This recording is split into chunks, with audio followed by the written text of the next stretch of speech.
once you have the felony record, you are in her words, which is, I've seen this and lived it, I haven't lived it, but I've seen it in the clients that have lived it, is the permanent underclass status. Once you have that felony record, it is nearly impossible to get above bare subsistence, or even like not even subsistence level of employment and housing in your neighborhood. You are permanently, severely depressed in all your outcomes and your choices that are available to you. And so then that's embedded actually in laws, which on the whole thing is that institutionalized racism is race neutral on the surface. So it may, we would say, oh, well, yeah, we don't want felons working here or here or here or here. So just felons, right? We're just talking about felons. Right? This is not racially biased. This is race neutral.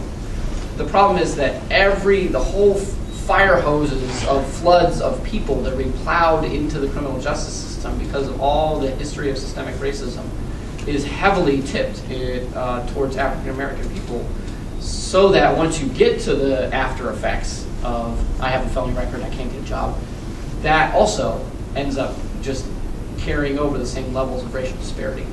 And then it has whole neighborhood effects. So I don't have good research on Avondale, but she has a great little mini study done by, it was kind of ad hoc study, I would say it's academic, of a neighborhood in Chicago where something like 80% of the employable men had a felony record in a certain neighborhood.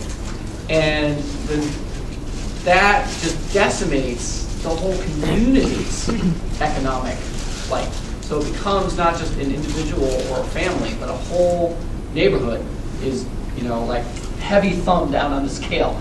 You can't ever get up.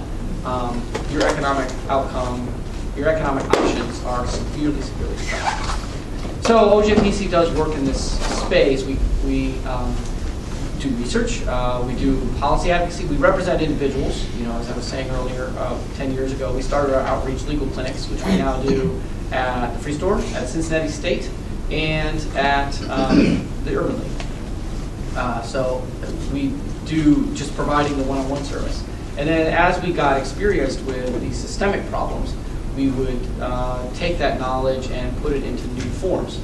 Some of it is research, as I said, and then sometimes going to Columbus and saying, here's the patterns of injustice, and here's a fair and intelligent way to remove these barriers without putting public safety at risk. I think I've kind of rambled a little bit, and I saw one hand at least. So let me take a break. I've got so much more to share, but I think I might be better if I'm led by questions instead of just rambling. So yes, please. Yeah, I'd like everybody to notice as you're seeing all these projects going on the highways, over the Rhine, building schools, there are no black people working there. And part of it is, I think, because of the records. Like, yeah. Did you have something to do with the city taking a look at their marijuana law and getting that out the books? Yes. Because that's why a lot of folks don't get those jobs, besides blatant racism as well. Yes. Now, yeah, and there's been some great study and then redos of the studies, which have shown there's been these matched pair studies, so where they have paired African-American young man and a white young man of equal height, and they try to do everything they can to make a lot of things similar about them, and they make up resumes for them.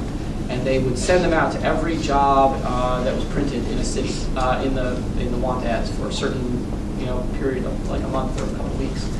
And what they found was, and the only variance they would put in is they had white and black, and they would either say explicitly that the person had a criminal record or not. It would be clear in the resume about whether they had been. And then all they did, and they put a phone number for them to call back, and the person never actually got an interview. The whole point was just to measure callbacks. And by doing these matched pairs, what they found was if you were white with a criminal record, you still had more likelihood of getting a callback on a job than if you were African American without a record. And then if you were African American with a record on your resume, your likelihood of getting a callback was in the basement. So the presumption that what that shows is this endemic presumption of criminality, regardless of what the paper actually says about criminality.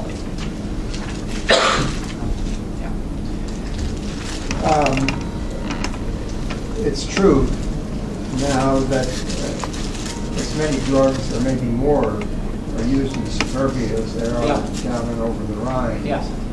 But do you know whether that was true in 1977? That's a good question. You know, I don't have, I see Because the implication is that Nixon thought that African Americans used more drugs then. Yeah.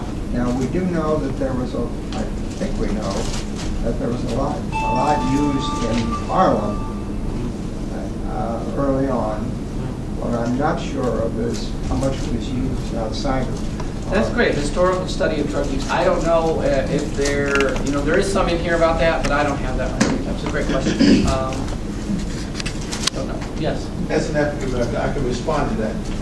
Drugs came into our community as a economical stifle. You know, we didn't have drugs that began the process of moving up. If you will see the process of drugs, they were introduced into our community before they were given to other communities. When was that? It would say the 50s was the beginning, the 60s for sure, the 70s it got even worse. Because when we became economically stable, we went to schools. So drugs became a part of how you stopped the school, you stopped the educational piece, you stopped going to work and all those kinds of things. We had values in the 50s that carried us over into fighting in the 60s. If you look at how the economical thing changed in the 70s, as he was talking about, the war on drugs. To have a war, you have to have an enemy. So it was obviously when you came with the war in the 70s, something had happened to us in the 60s that made it a priority to stop this because drugs brought crime and a lot of other things to the community. And it was a scourge that supported on the nation. Also, you had a large influx of drugs from Vietnam, and it wasn't coming into the country, it was coming into our community. You know, the heroin epidemic, the things that come out with Vietnam and the drugs, they all correlate with what happened to the African American upward spiral, down spiral, upper mobility, you know, and then down. And that's the response to it. Was it in our community? Of course, it was put into our community. The same thing you have with crack. Crack became prevalent to America, but it was first prevalent to the African American community in California because they had the cocaine and made the crack. And there's always, almost any drug that you can find that's caused serious problems. You have a heroin epidemic today. You had a heroin epidemic in the 60s, but it was in the African American community. So it has usually, most likely, and all the time, sometimes, started with us to stifle us, and then it's gone out into the other communities. Yeah. So I would be. It's an excellent question. It tends to be the label, like the drugs were pervasive in many different communities. Crack gets labeled as the worst one. Crack babies, the whole phenomenon. This word, super predator. All these things got labeled on African American communities as the zenith of this is the ultimate problem. Yeah, there's drugs, but boy, crack and super predators, that's the real problem. And not so veiled reference is that's primarily in the African American community. So the prevalence of drugs, in my understanding historically, has always been all around and across income levels. It is that the label of which drug or how it's used or some other feature is labeled as worse, whether or not it actually is worse or more destructive to human beings.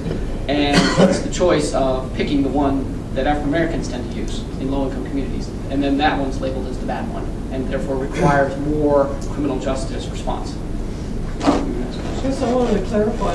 It seems to me that when you say introduced, it wasn't necessarily introduced by black people, but introduced to black people. Yes, yes, because when we have the cocaine epidemic, we didn't have boats, we didn't have planes, you know, we didn't have the means by which to get the abundance. The same thing with the guns.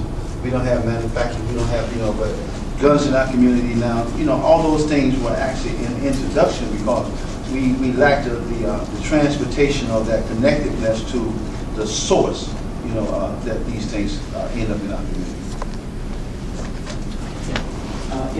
Even, there are a lot of factors in the legal process. Of course, this, I'm unaware of housing.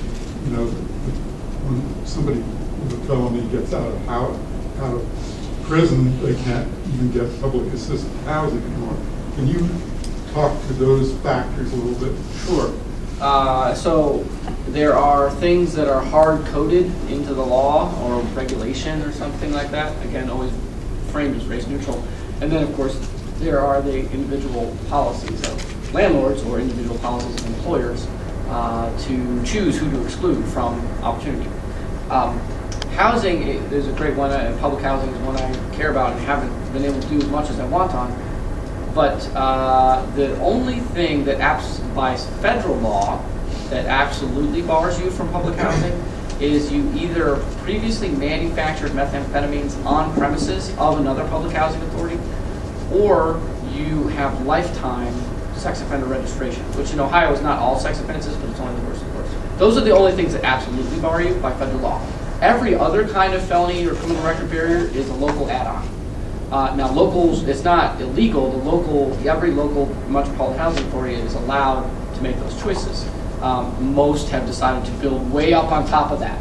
So what we know is that the rules, most of the exclusions from public housing, the locus of control is our local metropolitan housing authority. It is not like we have to go to HUD in DC and lobby for some massive regulation change. Most of the choices get made by the local metropolitan housing authority. On that now, the employee stuff, that's my special area of expertise. So we started something in our office called the Civic Database. Is this whiteboard one color? Great. So I'm just going to write down a couple things because there are resources that are worth looking at a lot more later. And